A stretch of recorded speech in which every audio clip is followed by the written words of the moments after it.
ప్రపంచ మానవులారా, ఇది ఒక కత్తి.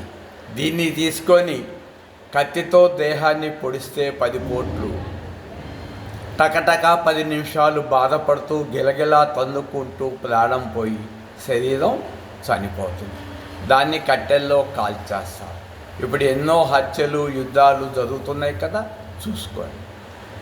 అలాగే మానసికంగా బాధ పెట్టాలంటే కత్తి అక్కర్లేదు, బాంబులు అక్కర్లేదు, ఫిరంగులు అక్కర్లేదు, మిషన్ గన్స్ అక్కర్లేదు. సాటి మనిషిని ఒక చిన్న నిందేసిన, కొంచెం మనసును నొప్పించిన ఆ గాయము జీవితాంతం మారదు. అందుకనే మనోవేదనకి మందు లేదు. గతంలో నేను 90% మంచి చేసిన, ఎన్నో నిందలు పడ్డాయి, ఎంతో బాధపడ్డాను. తర్వాత 28 సంవత్సరాల నుంచి నేను ఆనందంగా ఉన్నాను. గతంలో ఎవరైనా బాధించుంటే నన్ను క్షమించండి.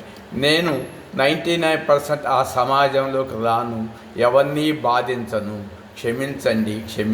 కుటుంబ సభ్యులకు ముఖ్యంగా ఈ జోలికి రాకండి.